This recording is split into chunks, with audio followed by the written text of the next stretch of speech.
बंदी छोड़ सतगुरुदेव जी की जय हो। ये वीडियो संत रामपाल जी महाराज जी के उन शिष्यों के लिए एक चेतावनी है जो नवंबर 2014 अर्थात बरवाड़ा कांड से पहले सतनाम प्राप्त कर चुके थे। बाकी किसी से भी मेरी ये वीडियो ताल्लुक वास्ता नहीं रखती। हाँ, लेकिन वो इंटरेस्टेड हों तो अपनी राय अवश्य दे सकते हैं, मुझे कोई एतराज ना होगा।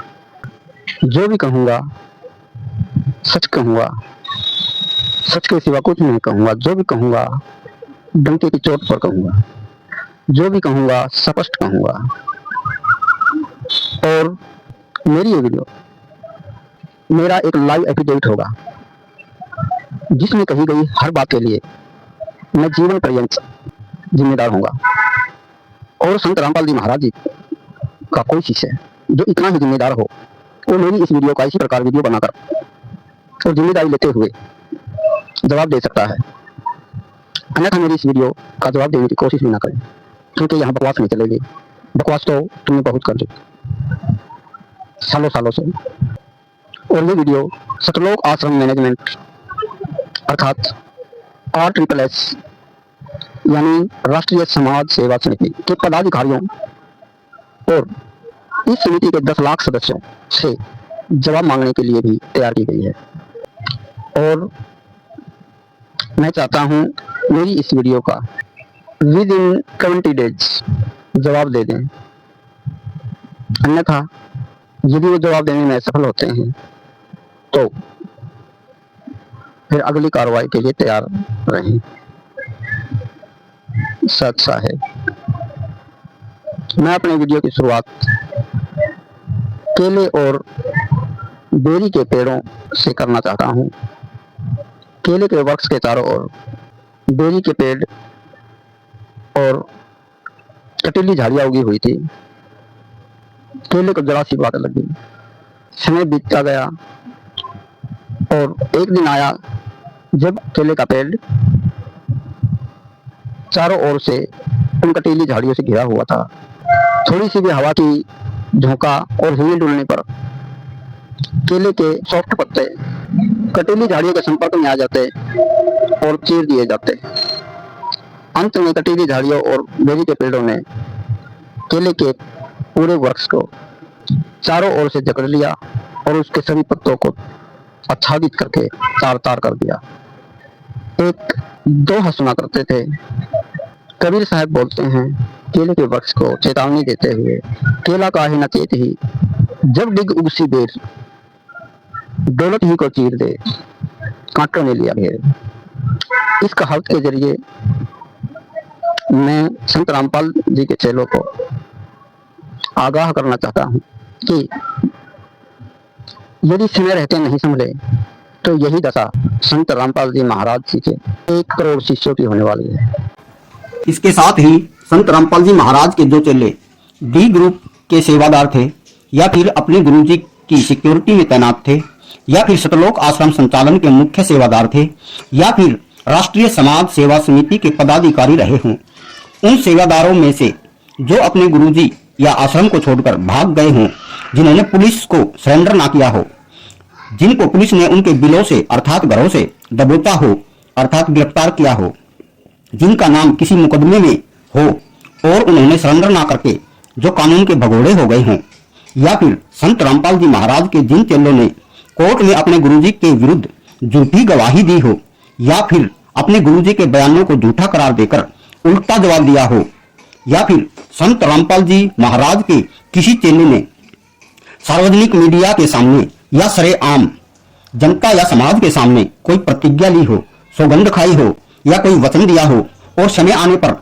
अपने वचन निभाने से मुकर गया हो, वो बुजदिल, नीच, हरामी, कायर, क्रूर और कमीने लोग मेरी इस वीडियो से दूर हो जाएं और इसका जवाब देने की कोशिश भी ना करें और कहीं छुप जाएं और चुल्लू भर पानी में डूब मरे। कारण यह है कि आपने अपने गुरुजी को यह कहते तो आमतौर पर सुना होगा कि बोटी बोटी कट मरे पर खेत छोड़ ना जावे। कबीर साहब की वाणी, क्योंकि गुरु के साथ साथ कबीर साहब ने एक संत सती अर्थात एक मर्यादित स्त्री और सुरमा की महिमा भी गाई है। संत सती और सुरमा, ज्ञानी और गजदंत, ये निकसे न बाहुरे, चाहे युग बीत जाए अनंत। अर्थात ये पांचों यदि एक बार अपनी मिशन पर अड़िग हो जाएं तो उनकी वापसी की कोई गुंजाइश नहीं होती। संत सती और सूरमा कभू न फेरे पीठ, ये निकसे बाहुरे, इनका मुख नहीं दीठ। अर्थात संत सती और सूरमा अपने फर्ज से मुख नहीं मोड़ते। जो फर्ज से मुंह मोड़ ले उनका मुंह देखने से भी पाप लगता है। ये तीनों उल्टे बुरे, संत सती और सूर, जगत हसाई होवेगी, मुख पे रहे ना नूर। अर्थात यदि तीनों अपने कर्तव्य से भाग जाएं तो हंसी के पात्र होते हैं, वो मुंह दिखाने लायक नहीं होते। सती डिगे तो नीच घर, सूर डिगे तो क्रूर, संत डिगे तो शिखर से गिरकर चकनाचूर। अर्थात जब एक मर्यादित स्त्री अपने पद से गिरती है, अपनी मर्यादा से गिरती है, तो अपने से नीच घर में उसका वास होता है। और एक सूरवीर अपने गुण से गिरता है तो उसका यह गुण अंत में क्रूरता में कन्वर्ट हो जाता है। और यदि एक संत अपने वचन से मुकरता है, पलटता है, तो वो संत नहीं रह जाता। मैं सती प्रथा का समर्थन नहीं कर रहा हूं, फिर भी एक मर्यादित स्त्री को देवी स्वरूप माना गया है और हमारे शास्त्रों में भी इनकी महिमा गाई गई है। लेकिन अफसोस, यही भगोड़े, अपने सतगुरु के सिर पर जूते मारने वाले, वचनहारी, बुजदिल, कायर, क्रूर, कमीने, गुरुद्रोही और गद्दार लोग आपके सभी आश्रमों पर काबिज हैं और धर्म की आड़ में अधर्म का साम्राज्य चला रहे हैं। और वो भी आपके ही वोट से, आपके ही नोट से और आपकी ही जोर से, अर्थात संगठित पावर से, आपको ही गुमराह करके, आपके ही गुरु के नाम से, आपके गुरु जी को सजा करवाकर आपके सभी आश्रमों पर काबिज हैं और आपके ऊपर आपकी ही दी हुई ताकत से आप पर ही शासन कर रहे हैं और आपको अपनी मनमर्जी इशारों पर नचा रहे हैं। इसके साथ ही संत रामपाल जी महाराज के जो चेले समझते हैं और दूसरों को समझाते हैं कि उनके गुरुजी परमात्मा हैं और कोई सरकार उनके गुरुजी की दुश्मन है, जिसने उसे जेल में डाल रखा है और उसे निकलने नहीं देना चाहती, और कोई जज या कोर्ट आपके गुरुजी से दुश्मनी पाले हुए हैं और वो आपके गुरुजी के साथ अन्याय कर रहे हैं, और कि कोई मीडिया, पुलिस, प्रशासन आपके गुरुजी का दुश्मन है, कि दूसरे पंथों के गुरु और अनुयायी आपके गुरुजी के दुश्मन हैं, ये सब के सब भी चुल्लू भर पानी में डूब जाएं। वे मेरे गुरुजी के माथे पर एक काला कलंक के सिवा और कुछ भी नहीं है। यदि उनके गुरुजी से कोई सरकार, कोई प्रशासन, दूसरे पंथ, दूसरे गुरु अगर दुश्मनी पाल सकते हैं, उसको जेल में डाल सकते हैं, फिर तुम्हारे गुरुजी परमात्मा कहां से हो गए? फिर तुम्हारे गुरुजी क्या हैं? श्रीमद् भगवद गीता और आपके गुरुजी के प्रवचनों के अनुसार यह सारा दृश्यमान जगत नाशवान है और 8 प्रकार की जड़ प्रकृति अर्थात 5 तत्व और 3 गुणों से निर्मित है और ब्रह्मलोक पर्यंत सब कुछ पुनरावृत्ति में है, साइकिलिंग में है, अर्थात पैदा होता है, बनता है, पलता है, जरा जीर्ण होता है और मर जाता है, नष्ट हो जाता है। लेकिन आपने अपने गुरुजी से भी सुना होगा कि शब्द का कभी नाश नहीं होता, शब्द अविनाशी है, वो सदैव बना रहता है। इसलिए परमात्मा का उपमात्मक नाम शब्द स्वरूपी राम है। हम है शब्द, शब्द हम माही, हमसे भिन्न और कछु नाही। गरीब हम पानी, हम पवन हैं, हम धरणी आकाश, दास गरीब तत्व पंच में हम ही शब्द निवास। शब्द निवास आकाशवाणी, ये सतगुरु का रूप है। चंद्र सूरज ना पवन ना पानी, ना जहां छाया धूप है। इसलिए यही कारण है कि पूरा इतिहास गवाह है कि आज तक ना तो कोई वरदान वापिस हुआ है और ना ही कोई श्राप, क्योंकि परमात्मा शक्ति का दोनों में ही निवास है। अतः शब्द अर्थात वचन शक्ति ही यूनिवर्स की सबसे बड़ी सूक्ष्म और सुप्रीम पावर और विज्ञान है। इसलिए इतिहास गवाह है, कितने ही लोगों, भगवानों, ऋषि मुनियों और योद्धाओं ने अपने वचन, प्रतिज्ञा, सौगंध, श्राप और वरदानों पर सब कुछ निछावर कर दिया। उदाहरण के लिए भगवान रामचंद्र और राजा हरिश्चंद्र का बलिदान आदि आदि आदि। लेकिन आपके गुरुजी के साक्षात प्रमाणित वचन सार्वजनिक मीडिया के माध्यम से पूरी दुनिया तो क्या, पूरे यूनिवर्स में वचन अर्थात शब्द शक्ति के रूप में व्याप्त हैं और प्रमाणित वचनों के माध्यम से धरोहर के रूप में सत्संग की डीवीडीज में रिकॉर्ड हैं और माननीय कोर्ट में दिए गए बयानों के रूप में सर्टिफाइड हैं और कोर्ट फाइलों में रिकॉर्ड हैं। लेकिन बावजूद इसके समझ में नहीं आता कि आप अपने गुरुजी के कौन से वचनों पर चल रहे हैं, किन वचनों पर डटे हुए हैं और ऊपर से दावा कर रहे हैं जो गुरु वचन पर डट गए, कट गए फंद 84 के। बता सकता है कोई मेरी तरह वीडियो बनाकर, क्या संत रामपाल जी महाराज का कोई आदर्श चेला बता सकता है कि संत रामपाल जी महाराज की संगत अपने गुरुजी के कौन से वचनों पर डटी हुई है? तो जानिए सरेआम मीडिया में कहे गए वचन जनता व मीडिया से प्रमाणित होंगे। सत्संगों में कहे गए वचन भक्तों व सीडी डीवीडी से प्रमाणित होंगे। माननीय कोर्ट में बयान किए गए वचन माननीय कोर्ट सर्टिफाइड करके देगी। लेकिन जेल से आए हुए मैनेजमेंट के अपराधों को ढकने के लिए एक दोषी करार सजायाफ्ता कैदी के वचन कौन सर्टिफाइड करके देगा? मीडिया प्रमाणित करेगी या जेल सुप्रीडेंट सर्टिफाइड करके देगा या माननीय कोर्ट सर्टिफाइड करेगा? क्योंकि संत वचन पलटे नहीं, पलट जाए ब्रह्मांड। तो कभी सोचा आपने, क्या आपके गुरुजी के वचन पलट सकते हैं? सती डिगे तो नीच घर, सूर डिगे तो क्रूर, संत डिगे तो शिखर से गिर के चकनाचूर। तो सोचा आपने? सोच लीजिएगा, जान लीजिए, पहचान लीजिए आप कौन से वचनों पर डटे हुए हैं।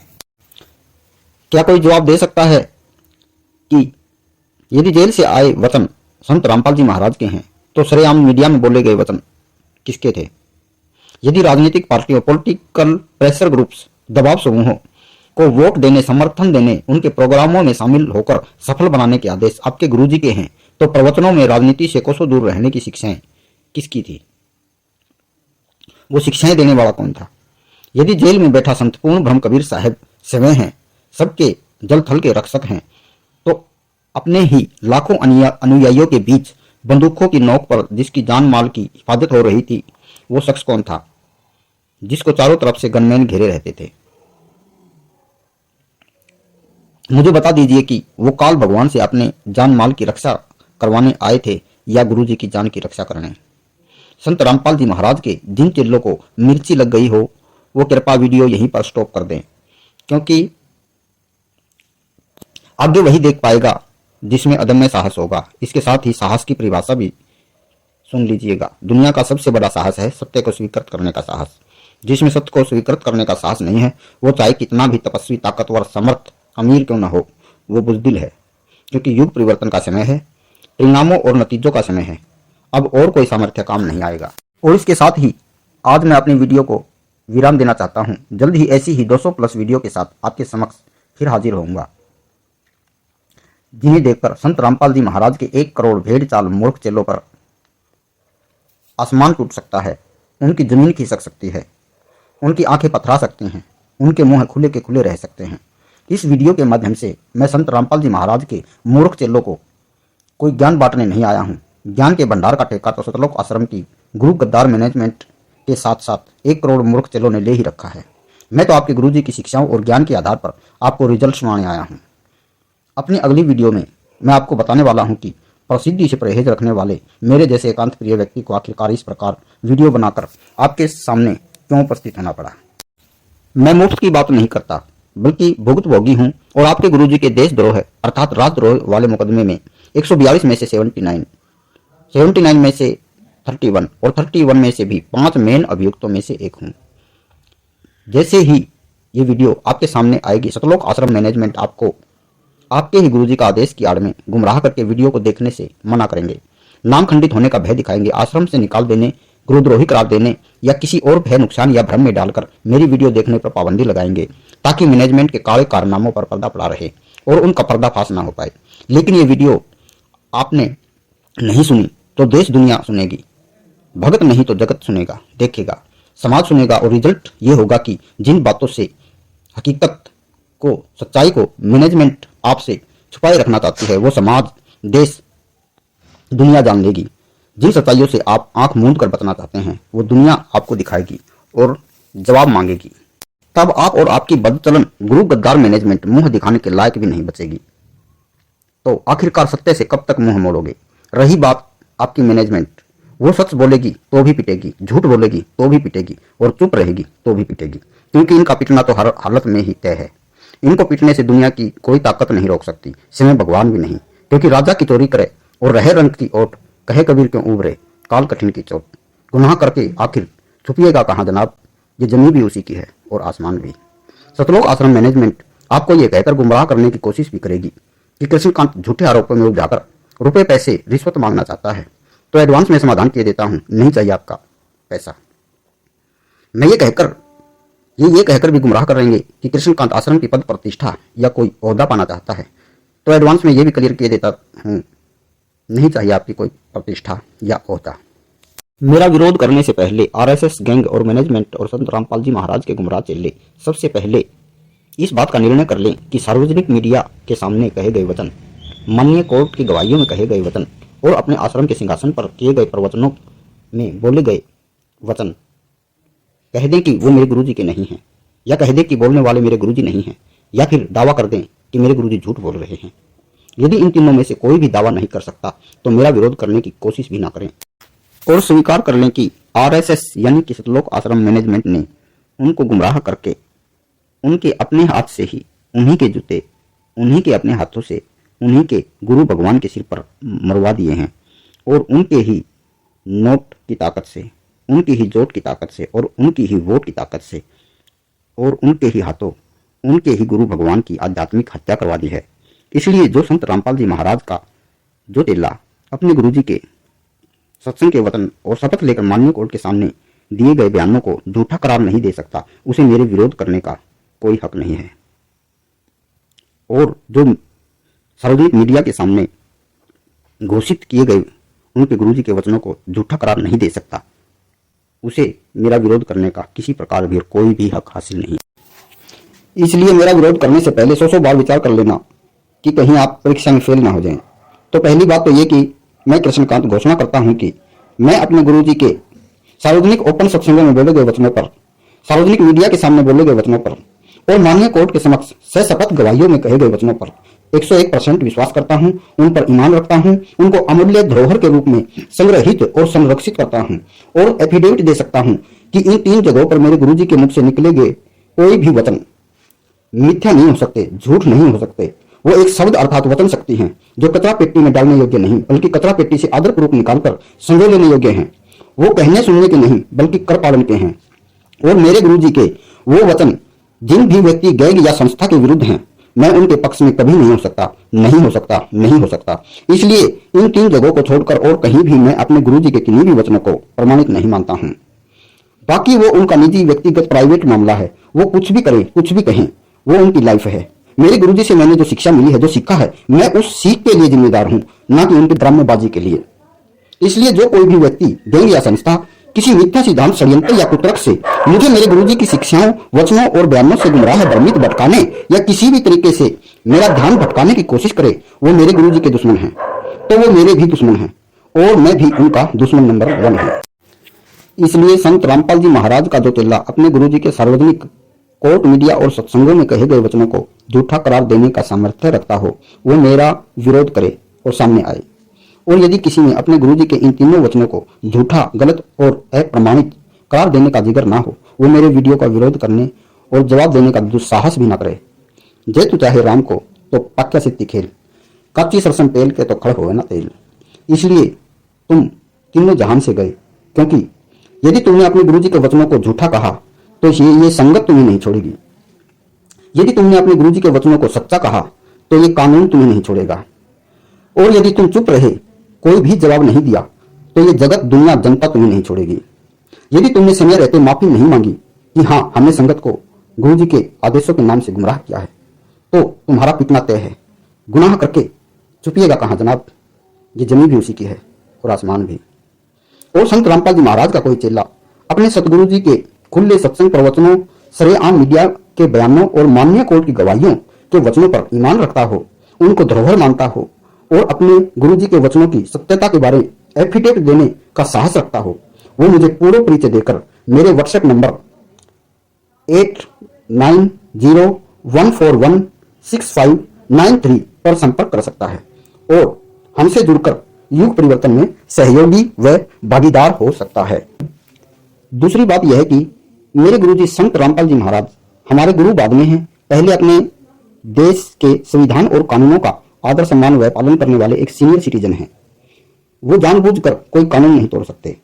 इसलिए संत बनने के बाद यदि संत रामपाल जी महाराज का कोई चेला साबित कर दे कि उसने अपने संविधान और कानून के विरुद्ध अपने होश हवास में कोई कार्य किया है, तो उसके साथ साथ मैं कृष्णकांत अपने गुरुजी की उस सजा का भी भागीदार हूं।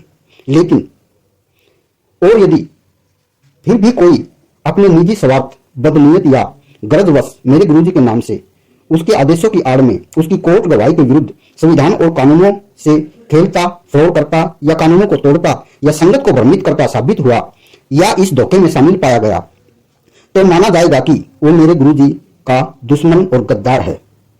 तो मैं ऐसे ऐसे गद्दारों का दुश्मन नंबर 1 हूं और वो मेरे दुश्मन हैं।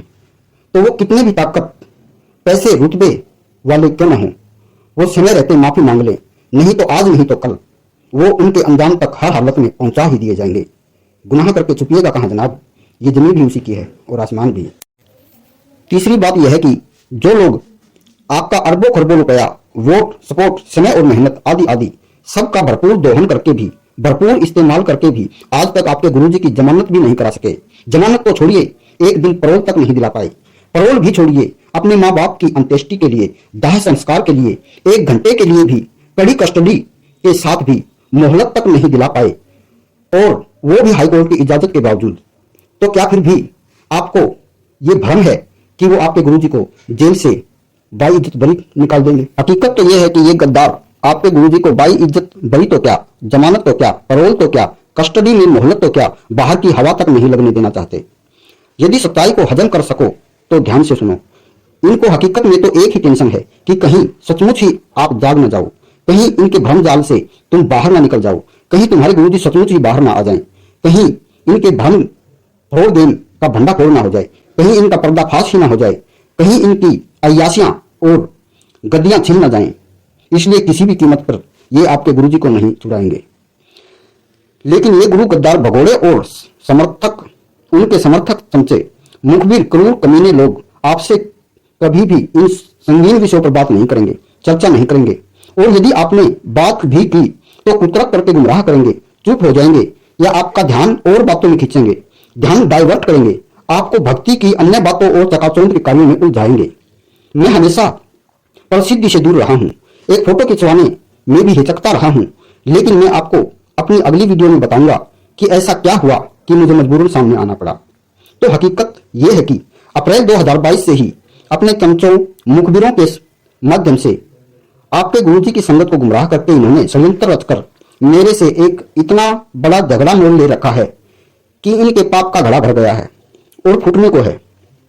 तो अप्रैल 2022 में 70 पेज के एक पीडीएफ के माध्यम से इनको एक नोटिस पत्र, शिकायत पत्र मैंने थमा रखा है, और अब जुलाई अगस्त 2025 से उस अप्रैल 2022 से चले आ रहे झगड़े के निर्णय का और इनके षड्यंत्र के पर्दाफाश होकर दूध का दूध और पानी के पानी होने का समय आ गया है। अपने अगले वीडियोज में मैं बताऊंगा क्या है आरएसएस या मैनेजमेंट, ये कब, क्यों, कैसे वजूद में आई, इसकी हकीकत क्या है, आपके गुरुजी और आश्रम को इसने किस प्रकार हाईजैक किया, कि किस प्रकार आपके गुरुजी इस आरएसएस या मैनेजमेंट से तंग आ गए थे।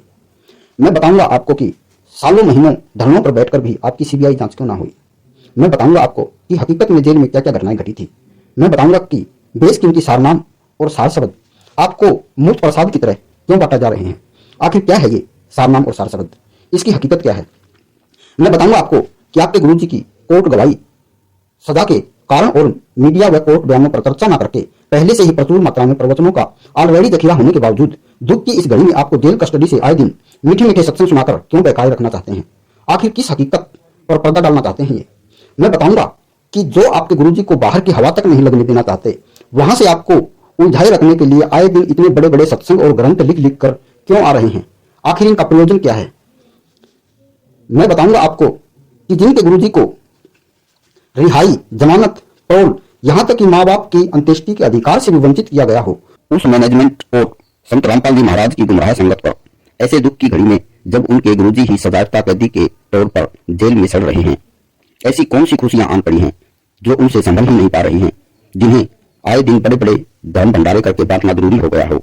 तो आखिर इन धर्म भंडारों की हकीकत क्या है, आपको बताऊंगा कि सोशल मीडिया आदि अनेक प्लेटफॉर्मों पर युद्ध स्तर पर आपसे जो अतिक्रामक और आक्रामक प्रचार व प्रसार कराया जा रहा है, वो हकीकत में आप धर्म का काम कर रहे हैं या आप अधर्म के भागीदार हो रहे हैं। आपको बताया जाएगा कि किस प्रकार आपके आश्रमों में सेवक ही स्वामी बनकर बैठ गए हैं। मैं बताऊंगा आपको कि गुरु गद्दार मैनेजमेंट के आदेशों का पालन कर करके और हलवा पूरी लड्डू खा खाकर आपने आज तक कौन सी उपलब्धि हासिल की है, आखिर आपने क्या पा लिया है। तो रिजल्ट तौर पर सुन लीजिएगा, आपकी आज तक की एक ही उपलब्धि है और वो है आपके गुरुजी की आखिरी सांस तक जेल में ही मौत हो जाने तक उम्र कैद। इससे सिवा आपने आज तक कुछ भी हासिल नहीं किया है।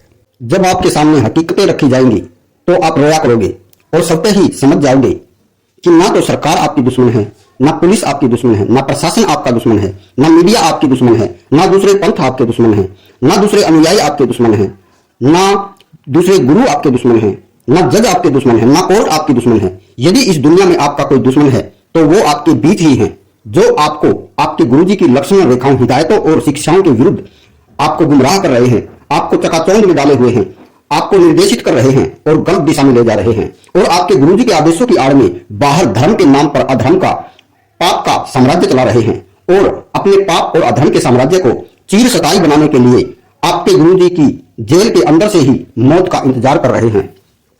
और यदि आज भी आपकी नींद नहीं टूटी तो चिंता मत करना, आपके गुरुजी को पगड़ी पहनाकर सभी आदर सम्मान और मेडलों से नवाजकर यहां से रुखसत किया जाएगा। आपके गुरुजी को बड़े आदर सम्मान के साथ वापस बैरंग रुखसत करने की तैयारियां बड़ी जोरों शोरों से चल रही हैं और इन्होंने आपके माइंड को वॉश करके आपके दिमाग में पहले ही डाल दिया गया है और आपको पहले ही समझाया जा चुका है कि आपके गुरुजी यहां रहें, वहां रहें, आए ना आए या अंदर के अंदर चले जाएं, वो उनकी रजा है। मतलब साफ है कि आपको आपके गुरुजी की मौत के लिए पहले ही मानसिक रूप से तैयार किया जा चुका है और आप इनकी चिकनी चुपड़ी मीठी मीठी बातों में आकर मान भी चुके हो और अपने सयानेपन में जान भी चुके हो, लेकिन पहचान नहीं चुके हो कि यदि तुम्हारे गुरुजी इस प्रकार दोषी, कलंकित और दागदार होकर यहां से चले गए तो तुम्हारा विनाश हो जाएगा, तुम हार जाओगे, शैतान जीत जाएगा, तुम वो मनहूस होंगे जो सब कुछ होते हुए भी जीती बाजी हार गए। जैसे हाथ झाड़ कर चला जुआरी, कहे कबीर अंत की बारी, जैसे हाथ झाड़ कर चला जुआरी। लेकिन ये भूल गए हैं कि ये खुदा के सीसीटीवी की निगरानी में है। ये अनजान है कि कोई अंदर है तो कोई बाहर भी है। ये नहीं जानते कि कोई आंख इन पर लगातार फोकस बनाए हुए है, दृष्टि गड़ाए हुए है, इनको एक टक घूर रही है। उसने इनको इनके पाप कर्म करने में स्वतंत्र छोड़ा हुआ है कि कर लो क्या करना चाहते हो, फिर मेरा खेल देखना। वो आक्रोश में है, उसका क्रोध कभी भी फूट सकता है। वो बसाना जानता है तो तबाही भी जानता है, वो सर्जन जानता है तो संहार भी जानता है, वो देने में माहिर है तो छीनने में भी उसका कोई मुकाबला नहीं। तो परीक्षा समय ओवर होने से पहले सावधान हो जाइएगा। युगों युगों से विधान के ज्ञान को समझाता हुआ जब वो फाइनल खेल खेलने आता है ना, तो वो अकेला नहीं आता, वो अपने कार्य के लिए किसी को साथ लेके आता है और जो साथ आता है वो भी अकेला नहीं होता, उसकी भी अपनी एक पूरी टीम होती है। क्योंकि विधान का ज्ञान देने वाला तो केवल ज्ञान ही सिखाता है, समझाता है, लक्ष्मण रेखाएं बताता है, हिदायतें देता है, निर्देश देता है, डायरेक्शन देता है, लेकिन वो आदेश नहीं देता, केवल निर्देश देता है। कोई मान ले या ना मान ले, जिसका कार्य केवल ज्ञान बांटना होता है वो अपना पार्ट अदा करता है, वो अपने पार्ट का अतिक्रमण नहीं करता, वो तो सारा मामला अपने ही विराट स्वरूप के सुपुर्द कर देता है। आपने अपने गुरुजी को कहते तो सुना होगा कि मैं तो उस परमात्मा के मेज पर रख देता हूँ एप्लीकेशन को। अर्थात जो ज्ञान देता है वो जज नहीं करता, जो जज करता है वो लठ नहीं मारता, और जो लठ मारता है ना वो ज्ञान नहीं देता है। इसलिए धोखे में मत रहिएगा। दूसरे तरीके से समझ लीजिएगा, विधान किसी और का होता है, प्रस्तुत कोई और करता है, व्याख्या कोई और करता है और लागू कोई और करता है। और बड़े आश्चर्य की बात कि ये चारों अलग अलग होते हुए भी एक ही होते हैं। जो इस बात को परख लेगा, समझ जाएगा, वो मेरे गुरुजी के कायदे, कानून, ज्ञान, नियम और लक्ष्मण रेखाओं का मजाक नहीं बनाएगा। इसलिए जो माने बैठा है कि मैं बड़ा ताकतवर हूँ, उसकी ताकत को तोल दिया जाएगा। जो माने बैठा है मैं बड़ा चालाक हूँ, वो मूर्ख साबित होगा। जो मानता है मैं बड़ा अमीर हूँ, उसके अहंकार कौड़ियों के भाव भी नहीं बिकेगा। दुनिया ऐसे ही मानने वाली नहीं है। जब तक कंस की छाती को तोड़ नहीं दिया गया तब तक उसे भी यकीन ना हुआ कि ऐसा भी हो सकता है। जब तक रावण की नाभि को भेद ही नहीं दिया गया तब तक उसे भी यकीन ना हुआ कि ऐसा भी हो सकता है। जब तक हिरण्यकुश का पेट फाड़कर आंतड़ी बाहर निकालने का समय नहीं आ गया तब तक उसे भी कहाँ यकीन था कि ऐसा भी हो सकता है। इस दुनिया में सबको माफ किया जा सकता है, लेकिन संत रामपाल जी महाराज के चेलों को नहीं, क्योंकि उनका दावा है कि उनके गुरु साक्षात परमात्मा है। वो दुनिया की सबसे सुप्रीम पावर के संरक्षण में है और उनके पास दुनिया का सबसे पावरफुल नाम मंत्र है। इसलिए जो जितनी बड़ी अथॉरिटी व पावर के संरक्षण में होता है, उसकी मर्यादा व उत्तरदायित्व का दायरा भी उतना ही बढ़ जाता है। द्रौपदी के खप्पर में मेदनी समायसी, 64 जोगनी मंगल गायसी। धरती पर जब संहार लीला खेली जाती है तो रक्तपान करने वाली शक्तियां मंगल गीत गाती हैं, अर्थात जश्न मनाती हैं। तो जान लीजिएगा, महाभारत के समय द्रौपदी डायन तो नहीं थी, पर उसने खून पिया और रक्त से अपने बाल भी धोए। इसलिए महाभारत में द्रौपदी का खप्पर जो रह गया अधूरा, वो अब कलयुग में होगा पूरा। सुना है मैंने कि महाभारत में रक्तपान करने वाली देवी शक्तियों की पिपासा जब अधूरी रह गई थी तो उन्होंने भगवान से विनती की थी कि उन्होंने जो रक्तपान किया है वो खारा था, पापियों का था। तो भगवान ने उनसे वरदान दिया था कि तुम्हारी मीठा खून पीने की पिपासा कलयुग में जब भारत समर होगा तब पूरी होगी। तब तुम मीठा खून पीकर, भक्तों का खून पीकर अपने पिपासा शांत करना। तो समझ लीजिएगा मीठा खून किन का होता है, अर्थात भक्ति के नाम पर पाखंड ढोंग दिखावा करने वालों का, अपने गुरु जी की मान मर्यादाओं, शिक्षाओं, हिदायतों व बार बार समझाने के बावजूद मर्यादाओं का व लक्ष्मण रेखाओं को लांघने वालों का ही मीठा खून होता है। तो सावधान हो जाइएगा। वीडियो के अंत में मोरल भी सुन लीजिएगा। ना तो पवन आपके गुरु जी का दुश्मन है, ना रामचंद्र आपके गुरु जी का दुश्मन है, ना शशि भूषण आपके गुरु जी का दुश्मन है, और यहाँ तक कि ना संजय आपके गुरु जी का दुश्मन है। यदि इस दुनिया में आपके गुरु जी का कोई दुश्मन है तो सतलोक आश्रम मैनेजमेंट। ना तो पवन आपके गुरु जी का गुरुद्रोही है, ना संजय गुरुद्रोही है, ना रामचंद्र गुरुद्रोही है, और ना ही शशि भूषण गुरुद्रोही है। यदि इस दुनिया में कोई गुरुद्रोही है तो केवल सतलोक आश्रम मैनेजमेंट। आपके गुरु जी का कोई गुरु गद्दार नहीं है। यदि इस दुनिया में गुरु गद्दार भी है तो सतलोक आश्रम मैनेजमेंट। सतलोक आश्रम मैनेजमेंट के तलवे चाटने वाला कोई चेला क्या साबित कर सकता है कि रामचंद्र की वजह से आपके गुरुजी जेल में हैं? क्या कोई साबित कर सकता है कि पवन आपके गुरुजी को जेल होने के लिए जिम्मेदार है? क्या कोई साबित कर सकता है कि शशि भूषण की वजह से आपका गुरुजी जेल में है? क्या कोई साबित कर सकता है कि संजय आपके गुरुजी के जेल में होने के लिए जिम्मेदार है? लेकिन मैं साबित कर सकता हूँ, सरेआम साबित कर सकता हूँ कि यदि इस दुनिया में कोई आपके गुरुजी के जेल में होने के लिए जिम्मेदार है तो केवल सतलोक आश्रम मैनेजमेंट। अपने गुरुजी के जेल में होने के बावजूद गुरु गद्दार मैनेजमेंट के गैर कानूनी आश्रमों में हलवा पूरी खीर खाकर मौज उड़ाने वाले चेलो, या तो तुम साबित करो कि संजय भूषण, पवन और रामचंद्र आपके गुरुजी के जेल से बाहर आने में बाधक हैं, या फिर मैं सरेआम साबित करके दिखाऊं कि इस दुनिया में यदि संत रामपाल जी महाराज के बाहर आने में आज तक कोई बाधक रहा है तो सिर्फ सतलोक आश्रम मैनेजमेंट, जिसके तुम तलवे चाट रहे हो। मैं पहले ही घोषित कर चुका हूं कि कोई अंदर है तो कोई बाहर भी है। अंदर वाले का मैं दास हूं तो बाहर वाले की टीम का रिप्रेजेंटेटिव। अंदर वाला शांत है तो बाहर वाला तूफान है। बाहर वाला जिस दिन सामने आएगा उस दिन मैनेजमेंट के 90% गद्दारों का तो शायद कलेजा ही फट जाएगा। संगत वाले जागते नजर आएंगे तो मैनेजमेंट वाले भागते नजर आएंगे। जो धोखेबाजी से छापामारी युद्ध में माहिर हैं वो मैदानी युद्ध में मारे जाएंगे। जो पीठ पर वार करने वाले हैं वो सीने पर खाएंगे। ना तो हमें पद की लालसा है और ना पैसे की भूख। हमें तो केवल अपने गुरुजी को दिए वचन को निभाने से मतलब है। हमें तो केवल भारत माता का कर्ज चुकाने से मतलब है। संत रामपाल जी महाराज के वो चेले जो अपने सतगुरु के ओपन सत्संगों के वचनों पर, मीडिया में बोले गए सरेआम वचनों पर और माननीय कोर्ट की गवाहियों में बोले गए वचनों पर पूरी तरह ईमान रखते हों और एफिडेविट देने को तैयार हों तो वो हमारी टीम का सदस्य बन सकते हैं। उनका स्वागत होगा। दूसरे संत रामपाल जी महाराज के वो शिष्य जिन्होंने कभी गुरु गद्दार मैनेजमेंट की गद्दारी के खिलाफ, उनके अन्याय के खिलाफ, उनके अधार्मिक कार्यों के खिलाफ, उनके गैर कानूनी कार्यों के खिलाफ आवाज उठाई हो और नतीजतन पीला पर्दा धारक या नो एंट्री धारक हो गए हों, ऐसे संत रामपाल जी के चेले हमारी टीम का सदस्य बन सकते हैं। तीसरे संत रामपाल जी महाराज के वो चेले जिन्हें गुरुद्रोही करार दिया गया हो वो भी हमारी टीम के सदस्य बन सकते हैं। और इन तीनों कैटेगरियों के रणबांकुरे भगत ही सतलोक आश्रम के सत असत की लड़ाई के योद्धा माने जाएंगे और आने वाले समय में इन्हीं को ही संत रामपाल जी महाराज के सभी आश्रमों के संचालन का उत्तरदायित्व और कार्यभार सौंपा जाएगा। सबसे पहले इनको राष्ट्रीय समाज सेवा समिति की बजाय राष्ट्रीय सामूहिक सुरक्षा समूह के बैनर तले एकत्रित किया जाएगा। तो संत रामपाल जी महाराज के सेवा के इच्छुक इंटरेस्टिंग भगत संपर्क कर सकते हैं। WhatsApp number 890-141-6593। कृपया अपने पूर्ण परिचय के साथ और उसके बाद ही संपर्क करें। और चलते चलते एक बात और, सन 2020 में कोरोना महामारी की दस्तक के दौरान जग में जीव घात बहुतेरे टाइटल से मैंने विचार संग्रह के रूप में एक किताब लिखी थी, लेकिन उचित समय ना होने के कारण पब्लिश नहीं करवाई गई, जिसके 30 टॉपिक्स के बारे में मेरी 19 मिनट 3 सेकंड की ऑडियो को रजनीश नाम के उदयपुर की एक पुण्यात्मा ने अपनी फेसबुक आईडी से अपलोड किया था, जिसमें मैंने विचार साझा करने की चेष्टा की थी कि किस प्रकार विश्व के सभी धर्म संप्रदाय जीव कल्याण का मार्ग होते हुए भी जीवन घाती बन गए हैं, अर्थात जीव घात में कन्वर्ट हो गए हैं। तो ऐसे में समाधान सुझाया था कि आखिर इस दुनिया के सभी धर्मों का क्या हल होना चाहिए।